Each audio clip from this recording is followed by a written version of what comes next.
Sa mundo ng boxing o kahit saan mang tagisan ng lakas, maaaring taglayin ng isang atleta ang lahat ng abilidad sa paraan ng puspusang pag-iensayo. Nagagawang pagsamasamahin ng iisang individual ang bilis, lakas at talino sa iisang katauhan lamang. Ang iba naman sa kanila ay napapanatili ang totoong sweet science ng boxing, hit and never get hit at style makes fight na formula. Iilan sa mga istilong nakapaloob dyan ang pagiging outboxer o ang paggamit ng distansya sa kalaban, pagdomina sa katunggali sa pamamagitan lang ng puntusan.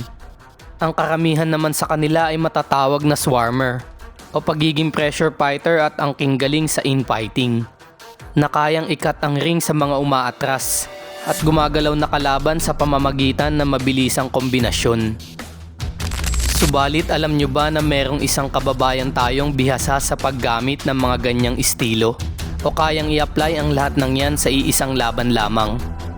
Binansagang pretty boy Jerwin Ancahas na tubong Panabo City. Pasensyoso sa bawat laban. Kinakalkula ang bawat kilos ng kanyang target. Inaantay na magkamali ang kalaban sa kanyang galaw na ipapakita. At kung masilayan ang tamang pagkakataon ay doon ipapalasap ang kanyang pamatay na kamao. Ancahas has some nice speed and straight left. This is as big as it comes, fight for the world. Oh! He hit it! Down he goes. Team-pound title. Oh!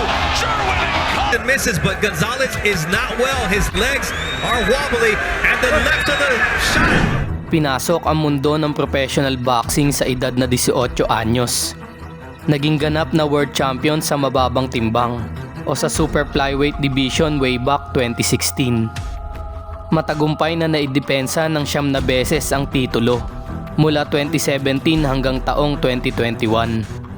Subalit natanggalan ng kampyonato noong nakaraang taong 2022 sa kamay ng Argentinian boxer na si Fernando Martinez. Eye-catching, thudding shots belong to Martinez. The mistake that Ancahas is making is that he's trading punches with Martinez. And the new IBF Junior Bantamweight Champion of the World.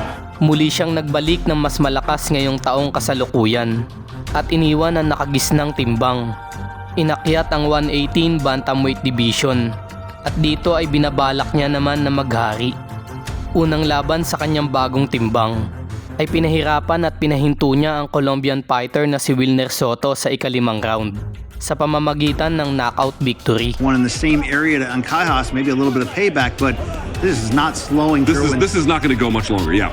Taking the knee is Soto. At ngayong darating na Nobyembre 15, petsang itinakda, mabibigyan na naman ng panibagong pagkakataon si Jerwin Ancahas na maging ganap na kampyon. Baon ang naranasang mapait na 2 talo sa world title fight. Dadayuhin at susubukang agawan ng titulo ni Champ Jerwin Ancahas sa Japan, ang kasalukuyang WBA World Bantamweight Champion at nakababatang kapatid ng tinaguriang halimaw ng Japan na si Takuma Inoue. A right hand, nice combination. Oh, nice. May professional record itong batang Inoue na 18 wins and only 1 defeat.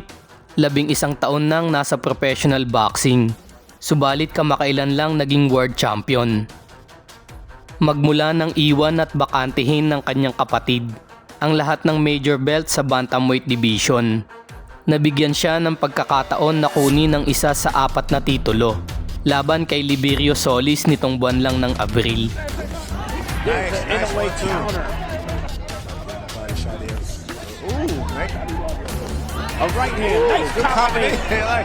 Hindi na din bago itong si Takuma Inoue sa pagsagupa sa ating mga Pinoy boxer. 5 Pinoy na ang pinahiya niya sa harap ng kanyang mga kababayang Hapon. Ang ilan sa ating kababayan na nakalaban niya ay nakatawid hanggang sa kamay ng mga hurado. Ang isa naman ay hindi na umabot hanggang sukdulang round. Ngunit sa 5 kababayan natin na nakaharap nitong batang Inoue, meron isang bukod tanging Pinoy ang nagpahirap sa kanya hanggang pagtunog ng bell sa huling round. Ito nga ay ang binansagang sniper ng Polomolok na si Froilan Saludar. Taong 2016 na magkaharap sila sa isang 10-rounder bout sa super flyweight division. Halina't panoodin natin na nag-uumapaw na bakbakan sa pagitan ng ating kababayang Froilan Saludar at Tacoma Inoue.